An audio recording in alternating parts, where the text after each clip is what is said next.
CEO প্রথমবার নিজের বাচ্চাকে অফিসে নিয়ে গেলেন, কিন্তু তিনি পুরোপুরি কাজে ডুবে গেলেন। যখন ছেলে দেখল যে বাবা তার দিকে মনোযোগ দিচ্ছেন না, তখন সে সঙ্গে সঙ্গে ডেস্কের উপর চড়ে গেল। সে শুধু 1 লাখ টাকার চশমাটি মেঝেতে ফেলে দিল না, বরং কম্পিউটারও নিচে ফেলে দিল। সেক্রেটারি কিছু বুঝতে পারার আগেই সেই ছোট্ট ছেলেটি 5 পর্যন্ত গণনা শুরু করে দিল। সে বলল যদি বাবা না আসে তবে সে জিনিসপত্র ভাঙতে থাকবে। যেই সেক্রেটারি সিইওকে ডাকার জন্য যাচ্ছিল, তখনই তিনি ভেতরে চলে এলেন। মেঝেতে ছড়ানো জিনিস দেখে তিনি ছেলেতে নিচে নামতে বললেন। তখনই ছেলেটি একটি কার্ড বের করলো যাতে 3টি নীতি লেখা ছিল। সিইও দেখেই বুঝে নিলেন, কিন্তু ছেলের কথা মানতে অস্বীকার করলেন। এটা দেখে ছেলেটি রাগে পা আছড়াতে লাগলো, কারণ তার অটিজম ছিল এবং সে ঠিকভাবে কথা বলতে পারত না। তারপর ছেলেটি হোটেলের লবিতে চলে গেল। সে দুঃখী হয়ে বাবার পোস্টারটি দেখছিল। সে ব্যাগ থেকে অ্যানিমে স্টিকার বের করে পোস্টারের ওপর লাগাচ্ছিল। তখনই স্টাফ তার কাণ্ড দেখে তাকে ঘিরে ধরল, যার ফলে ছেলেটি জোরে কাঁদতে শুরু করলো। ওদিকে সিইও স্ন্যাক্সের টুকরোগুলো পিছু করতে করতে লিফট পর্যন্ত পৌঁছালেন। সেখানে লাগানো আঙুলের ছাপ দেখে তার এহসাস হলো যে ছেলে নিচে চলে গেছে, কিন্তু তিনি জানতেন না যে ছেলে ভয় লুকিয়ে আছে। তখনই যখন ছেলেটি মালপত্রের ট্রলির সাথে ধাক্কা খেতে যাচ্ছিল,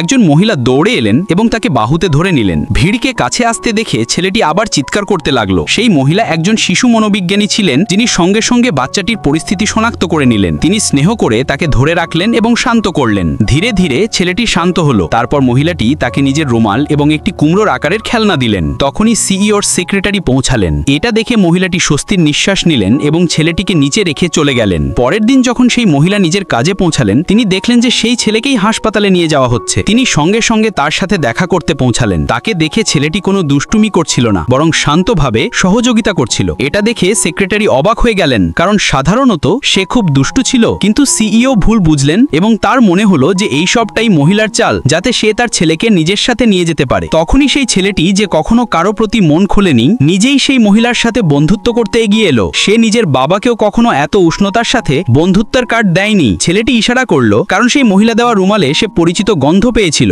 এর আগে স্মৃতিভ্রংশ থেকে আক্রান্ত বাবা কিছু বুঝতে উঠতেন না। ছেলে শনাক্ত করে ফেলেছিল সেই মহিলাটি তার মা ছিলেন।